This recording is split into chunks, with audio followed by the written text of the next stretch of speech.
Hi, this is Robert Kiyosaki, and you're listening to Capital Hacking. This is the most important thing you can listen to today. He's the one. I have a dream. With great power comes great responsibility. I could do this all day.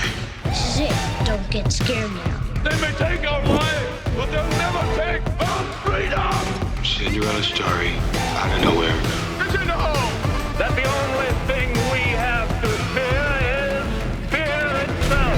Capital hacking begins in 3, 2,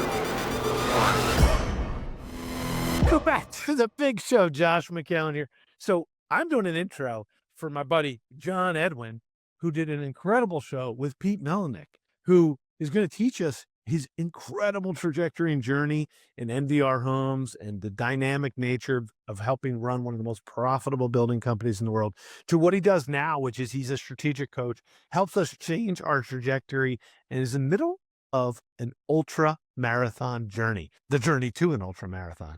So I think you're going to love this episode, and it's always fun to listen to John Edwin host one of these great episodes. So enjoy. Well, guys, it is such an honor today to have Pete Mielnik on, and I'm missing my co-host Josh McCallan, but I'm running the control center here. We're going to have an amazing show.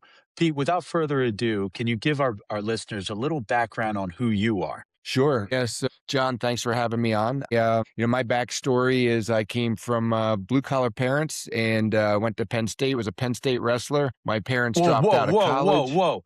Like the best wrestlers in the world are Penn State. I think they had 10 number ones in their weight classes this year, right? How did you end up wrestling for Penn State? That's very curious. So I was supposed to go to college to play football. I had a good year my senior year in Pennsylvania. I ended up winning a state title there. Got a call from John Fritz, who was the head coach at the time.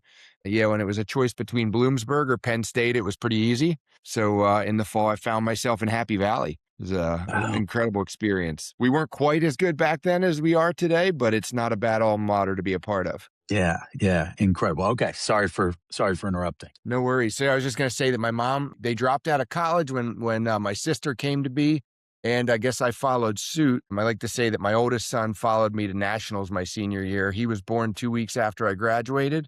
2 weeks after that, I started with NVR. For those of you that don't know, NVR Inc. is a national home builder, one of the top home builders in the nation. They do over $10 billion in revenue every year, and they are the most profitable home builder in the nation in U.S. history.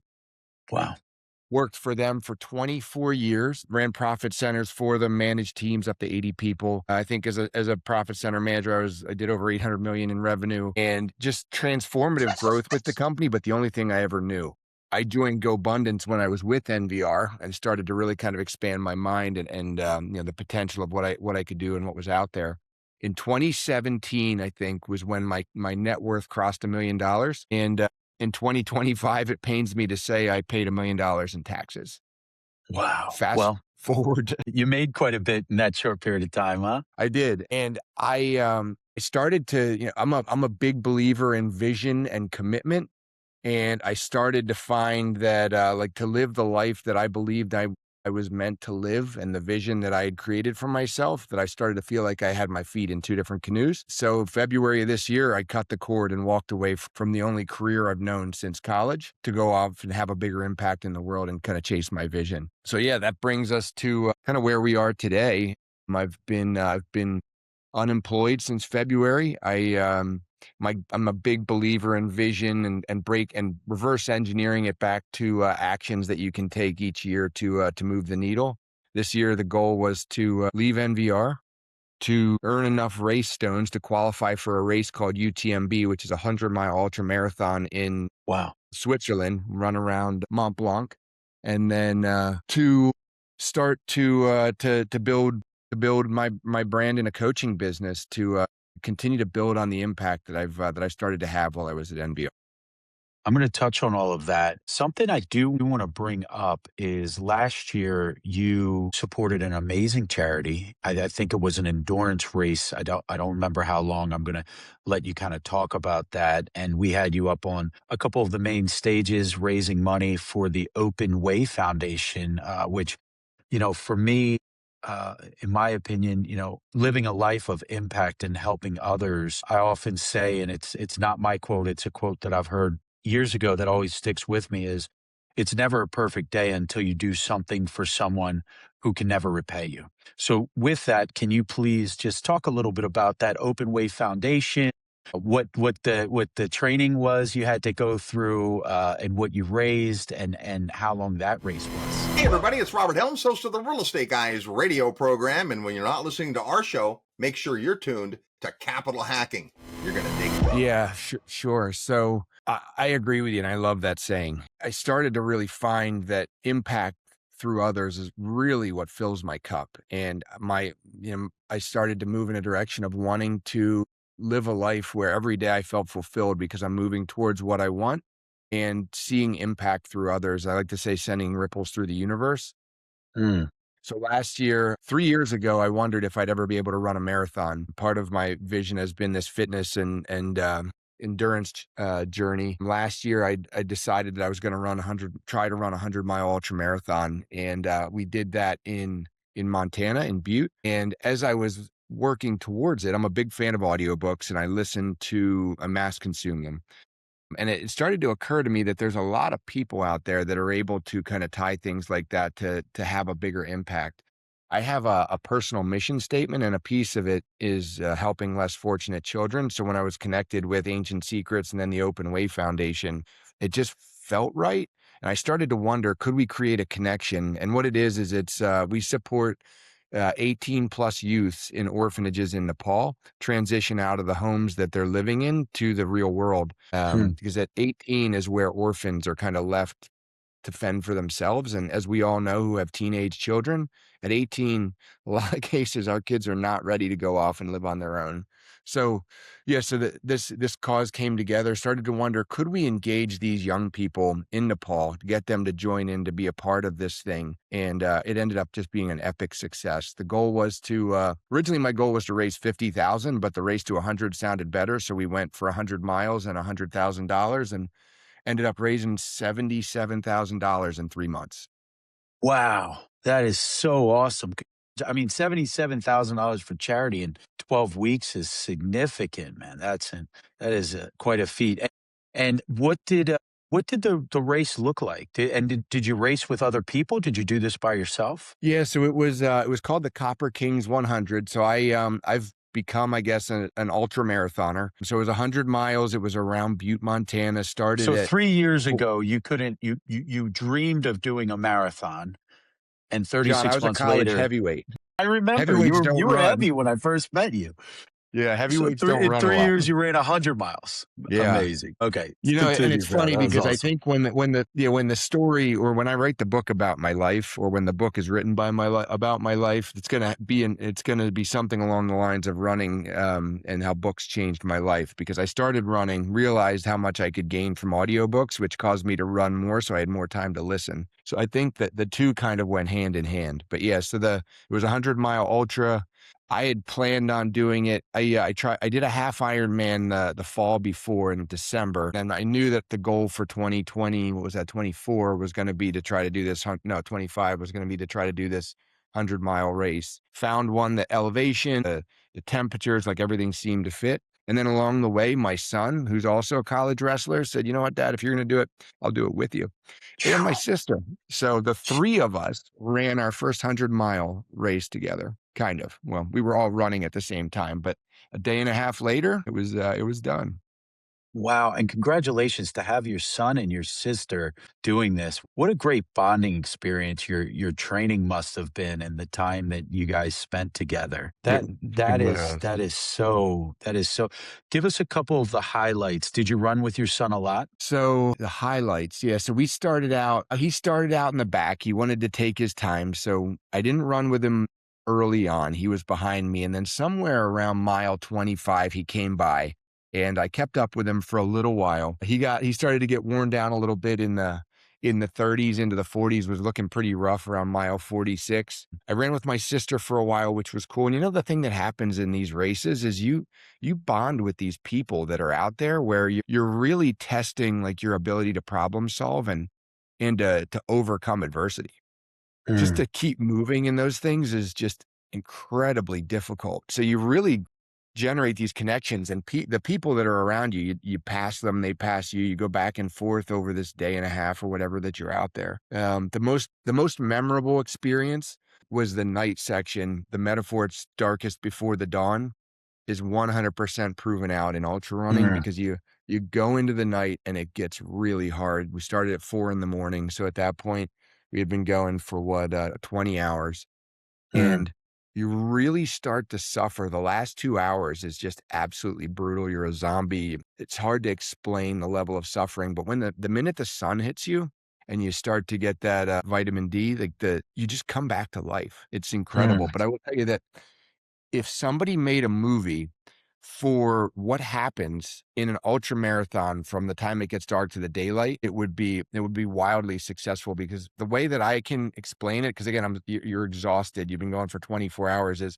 your entire world is like this beam of light. It's like 6 feet, and that's all you can see. And it feels almost like what I would imagine wandering through hell, because you're just going on this trail. You can't see outside, and then you come across people who are in varying stages of being completely broken. They're wandering off the trail. They're laying on the ground. They're throwing up. They're crying. We came across this one scene where there was someone sitting on the ground and a guy laying on the ground with his head in her lap. And it reminded me of like a scene from like a war movie where a mother's like holding their child that, has been killed in the war. Fine. And here it's my son taking a nap on a rock. Oh my But gosh. it was just like this most profound vision in my mind. And I was so fried and out of it, I just walked right past him. The guy that was pacing me, who was a former GoBro at the time, he stopped, asked him if they needed help. Chase, my son, took 2 or 3 rests on that night section and then proceeded to kick my ass in the last 20 miles and beat me by like an hour and a half. Wow. That's such a great story. And, such a cool moment that you two had there, and something that's going to stay with him his entire life. Can we talk about the transition between NVR and, home building and construction and all of that to what made you come to a decision where you're leaving corporate America and you're starting your own coaching business? Hi, this is Melanie McCallan. Josh and I are just so grateful for the many investors who have already joined us at Accountable Equity. Accountable Equity is so much more than a capital group. It's really a community of accredited investors that want to learn and grow together. I just want to personally invite you, if you want to find out more about this type of investment and see if it's right for you and your family, please visit us at accountableequity.com. Hey, it's Hal Elrod, author of The Miracle Morning, and you're listening to Capital Hacking. Enjoy. Yeah, so I, as I mentioned, my life has kind of been outlined based on the books I found and how I learned to implement them into my life. And one of the things that brought me to GoBundance was hearing David Osborne speak and hearing him share his story about how he lives his life was very similar to this life I had created for myself that I had pulled out of all of these books that I listened to. And I think 2023 was the year I created my first vision. I found ways to make these things like super actionable. And what I learned as I kind of continued on is I started mentoring people, and I started to see all these themes in the universe. And people say you shouldn't mass consume books. You should read them and really take time to put them in play. But what I found by listening to, I've probably listened to over 300 since 2022, is that there's just a handful of themes in the universe. And if you can figure out how to master just one of them, it can change your life. I got to a place of where I was like, I wonder if I can build all of these into my life, what would happen? And it has just changed everything. I create a new vision every year. I watch them come true. I create a 5-year vision. I watch it come true over the period of 12 months. I've helped others kind of go through this process. And then what you see is once you kind of frame your mind for this is where you're going, right? Once you find that destination, I think of Alice in Wonderland and the Cheshire Cat. If you don't know where you're going, any road will take you there. Most of us know what we don't want, but very few people know where they want to go. But this process of building and refining visions over the last 5 years has just been so transformative. I started working with and coaching 2 different folks a couple years ago, and I watched them. I taught them how to create a 5-year vision, how to make it actionable with 12-week goals. And in both cases, I watched the biggest part of their vision come true in a period of 3 to 6 months. One was to Wow. find a mate and get married. He just got married 3 months ago and is now expecting a baby. And the other wanted to have a ranch, wanted to have a ranch for his family. So he also, one of the things he wanted to work on early on was building the relationship with his wife. I said, all right, well, while we're figuring out this ranch, let's start by designing the house. You can do it with your wife, and it's going to be something you guys are going to really enjoy doing together. 4 months later, John, somebody from his church came to him and said, I want you to buy my ranch, and I'm going to sell it to you at this crazy price. You just need to let my aunt or my grandmother live in this guest house for the rest of her time. But he got this thing at like half price, a ranch in Texas. Like, I don't know, I think Oh it's my like gosh. 50 acres, but it just happens. And I've seen it happen over and over for me. And now after seeing it happen for a couple of other people, like I said, for me, what fills my cup is the impact that I can see in the ripples that I see kind of going across the universe. And these themes that I've learned, and as I help people learn how to build them into their life, you see them show them to other people, and it just continues to help people change their lives. And you mentioned before we started recording, you talked about vision and your story, and you mentioned something specific, and that's accountability. Let's talk a little bit about that. What did you mean by vision and accountability, or accountability specifically? Yeah, John, have you ever heard somebody say, I need you to hold me accountable to something? Yep, absolutely. That saying drives me nuts because I am a big believer that you cannot hold others accountable, that accountability isn't consequences, it's personal ownership. I think Stephen Covey said that. I didn't make that up, but I truly believe that we cannot hold each other accountable.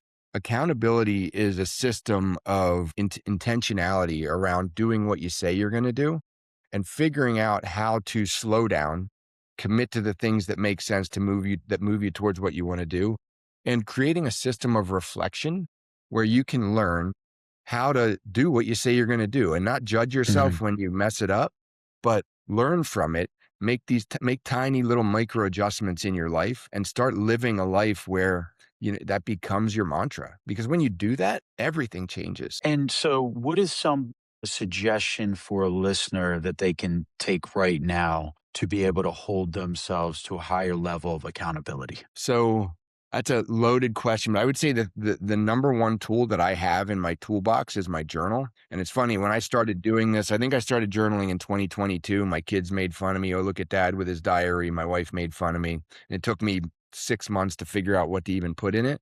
But I learned this process of reflection that most people don't know or think about. And if you write in your journal every day and you start with 3 things you're proud of, no matter what else, you got to put your 3 gratitudes in there, then dump all the stuff in there that dump all this happened during your day, the things that didn't go well, the fight with your spouse, how you know you're right and they don't have any idea what they're doing. Dump all that stuff in there, but start with your 3 gratitudes. Read that back on Sunday morning and write a little bit about the success that you had from the prior week. What you find is you forgot 95% of the wins you had last week, and just those 1 or 2 things that were crushed feel like they're overwhelming and all-consuming. They suddenly don't seem as significant. But the other thing that happens in that is you learn about the things that you said you were going to do and how you can do them differently. The other thing that happens is you realize that when you look at these, you've seen people have conversations, I'm sure, where you're watching maybe a husband and a wife have an argument and you can see both sides, right? And you see them like butting heads. You're like, if they could just hear what each other's saying, like how it would change the game for them. When you read your journal back on Sunday, it's like watching that conversation happen where your emotions and your ego are no longer tied to it. And in that moment, suddenly you realize that, wow, I remember this moment really clearly where I was in an argument with my wife and didn't talk to her for 3 days. Read about it on Sunday and I was like, holy shit, she's right. She's been right for 20 years. And if I just make this tiny little tweak in my life, our relationship's going to be completely different. And I'm an asshole. So it happens every week. I find nuggets like that. That's one of the, from an accountability standpoint, that's one of the most powerful things. Cause I think I'm a big believer that you need to have, anything you can measure, you can change, right? So I have lead and lag indicators for my life. And I try to look for ways to measure the things that I want to change. And it just helps me determine if I'm on the right track or not. Actually, the scores that I have for myself, generally I'm looking for like an 85%. I have 2 or 3 scores I score myself on every week. And if I get over an 85%, it means I'm going to get to the vision or the goal that I'm moving towards. Just like the race to 100 and the fundraiser, I'd never raised money before. I never did social media. And in a 12-week period, through a 12-week goal, I was able to figure out how to do all that stuff in the process. Man, I love it. I've been journaling for at least a decade, if not more. And I just do this simple 5-minute journal in the morning. I write 3 to 5 things I'm grateful for, 3 to 5 things that will make that day great. And then I choose like a little mantra on what, what I wanted to focus on. Like, so for today, my little mantra was, I am kind. That's it. Like, that was my little mantra from earlier today. And there's times where I'll go back through my journals over the years and read through. But the nugget you gave me was to check in every Sunday to go back through the journal from that week. And it was interesting. This morning, my wife and I were journaling on the deck together, and she wrote, I'm grateful for such an awesome weekend. And then she proceeded to write all the different things that happened this weekend. Our youngest son's junior prom, our niece graduating from college, the party that we had a family kind of pool party yesterday. And she wrote in detail. And I was like, oh, that's pretty cool. She's like, yeah, because if I look back and I say I had a great weekend, I'm going to forget what happened. So for her to make those details was pretty awesome. And I hadn't thought of that. And now you're saying to review every Sunday. I love that. And anything you can measure, you can change. How do you score yourself and try and get to that 85%? Hey guys, it's John Vroman, founder of Front Row Dads, and you're listening to Capital Hacking, the best investment you'll make today. Yeah, good question. So before we go to that though, just with the journaling, and I find that it takes consuming a lot of time for me now because of how much growth I get out of it. But if you can have your journal with you, and when you're having tough times, when you're struggling, when you're feeling strong emotions one way or another, if you can put those nuggets in there, when you read them back and the emotions aren't there, it will change your life. So I always try to capture those moments. So there's so much power. Like the good stuff is incredible when you read it back and see it. But the stuff that's not going so well, when you read it back and you've kind of let your ego calm down and you can look at it from that third party perspective, it's game changing. But to answer your question, I found there was a year where I found what was his name, Grant Cardone's book, The 10X Rule. He said CEOs read 60 books a year. So I listen to a lot. I wonder how many I can do. And in that journey, I found 2 books, The 5 a.m. Club and The 12-Week Year. And the 12-week year, the philosophy is you can make a business plan for your entire year, right? But there's a war in Iran, and suddenly everything changes and that business plan's out the window. If you break your year down into 12-week blocks, you can make transformative progress towards whatever you want, because you become really intentional. You have the short timeline, you pick a tangible goal, and you create a list of actions that you're going to take each week to get there. So that's something that I score. Like when I created the race to 100, I had 8 to 10 actions, small little actions I was going to take every week to raise $50,000. And I made a plan and I changed the plan. But when I start my week, I create something called a manifest. I like to call my journal reflection my weekly waypoint. And then the manifest is like this list of most important things I'm going to do for the week. That list, I will score it. Now, if it's 20 items and I get 18 of them, I get a 90%. That's a good week for me. If I'm consistently hitting 100, it probably means I'm not stretching enough. And if I'm below 85, there's usually some opportunity to learn and get better. And then every day I use something called the Daily 5, which is out of the book, The 5 a.m. Club, which is 5 actions that I'm going to take, that I'm going to commit to. So I put them in my journal in the morning. And either at the end of the night or the next morning, I look at, did I get them done? If I didn't, I learn from that, right? Why didn't I do what I said I was going to do? And then I score them at the end of the week. So out of the 20 for the week, where did I land? How many did I get done? Generally, I have 2 or 3 scores, and it's like giving myself A's every week, or B's, or sometimes F's. In the weeks where I get an F, there's usually a lot of learning. But what it does is it also helps me dial back what I commit to, because there used to be days where my manifest list would be like 20 or 35 to 40 items, and I'd get them done, but I was sprinting, I was exhausted, and I was miserable. I started to realize, on a week where I'm going to be on vacation for 2 days, or I'm traveling for 2 days, I can probably only have 15 items on that list.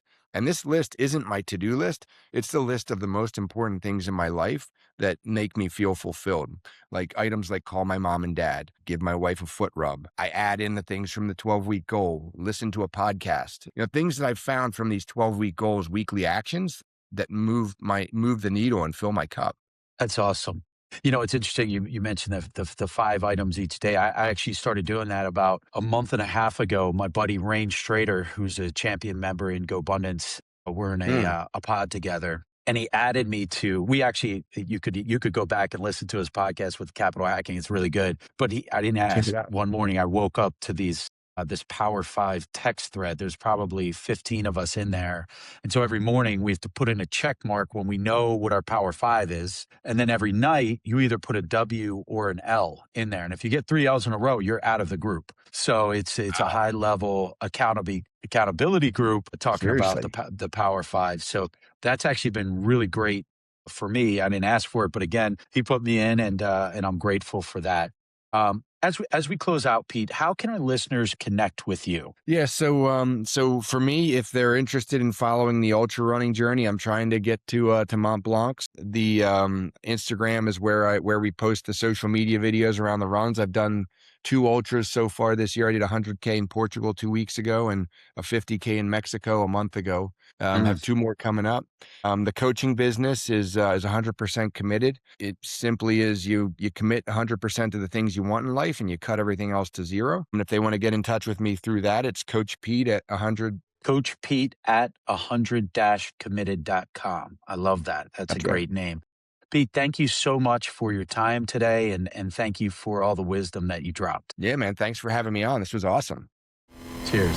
Damn straight. We just got we got to the end of another great show. And everyone listening right now, you're the family and friends. Thanks for staying till the end. That was so fun. And hey, hit the like, hit subscribe. We're here to serve you guys. That's why we're doing this show. Josh is not paying me. I'm doing this off of my quote unquote sweat equity because we want to make a difference in your life. And then that ripple effect will continue to touch the world. Hey, amen, brother. Please check us out on capitalhacking.com, all the social media threads. And yes, I know you've probably already sent this episode to one of your best friends. Thank you. We love you. Just go right into your iPhone, hit the plus symbol. We'll talk to you later. See you next week. Share.